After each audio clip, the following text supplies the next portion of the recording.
Namaste. Hi. The techniques of Hatha Yoga are quite unique. They're prescribed to prepare the body, then open and purify the energetic channels within, increase the flow of energy through them, then channelize the energy to the higher centers, leading to the activation of the dormant centers in the brain. Then this will allow us to feel the subtle components, past sensorial abilities. And we're going to utilize this skill in meditation later on. So, in summary, that's Hatha Yoga, from the body to the energy to the spirit. Okay. At first, when you look at the techniques, they are simple. For example, this one, Gomukhasana, one of the classical Hatha Yoga postures. If we utilize this in conjunction with the Ajvini Mudra, the rhythmic contraction and relaxation of the pelvic floor, we can effectively stimulate the nerve clusters attached to the origin of the three fundamental nadis, the Ida, Pingala, and Sushumna, situated around the pit of the pelvic cavity, where the Kanda Nadi is, and close to the Muladhara chakra. This is where these three fundamental nadis originate from. And this is where the primal force, the Bij energy, the Kundalini, is resting in a dormant state. And then by increasing the activation there, we somehow pave way for the release of this dormant energy.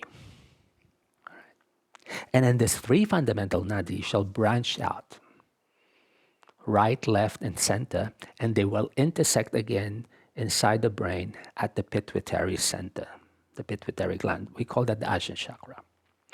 So your pelvic floor has a direct connection to your cranial cavity, particularly the pituitary gland.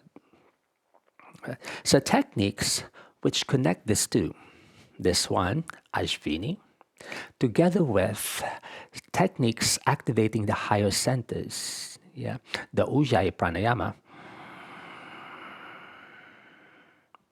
sense the vibration inside, the Nabhu Mudra, the sealing of the surface of the tongue against the hard palate and breathing the Ujjayi Pranayama, bypasses the lower centers and we directly stimulate the pituitary gland inside.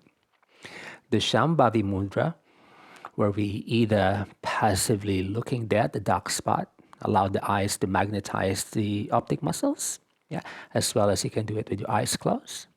The Nasagra Mudra, where you gaze down the tip of the nose.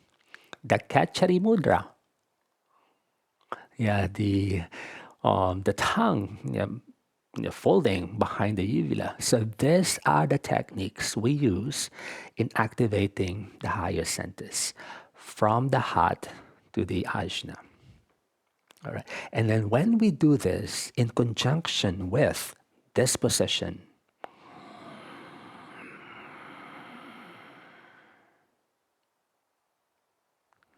we somehow swiftly allow the energy to rise there, opening the channels there, therefore accepting the energy coming from the body to the brain. So in Hatha Yoga, you may say, oh, Hatha Yoga is simple. There's no handstand, there's no headstand, there's no fancy postures. But a yogi who sits and then meditate upon those subtle dynamics within, learned, behind the scenes, so to speak, because the techniques are quite straightforward, but little we know, there are so many underlying components a yogi performs and masters before this assume the final essence or the intended purpose, which is to awaken, channelize, and prepare the mind for meditation. So yes, well, with the many techniques around us, yes, our minds are drawn to them, attracted to them, myself included. I love doing complex or fancy asana, you might want to call that. I love handstand, I love headstand, I love those deep back bends, but I always return here. where I just sit, yeah, do my breathing exercise. And this actually takes the big chunk of my practice, and meditate later.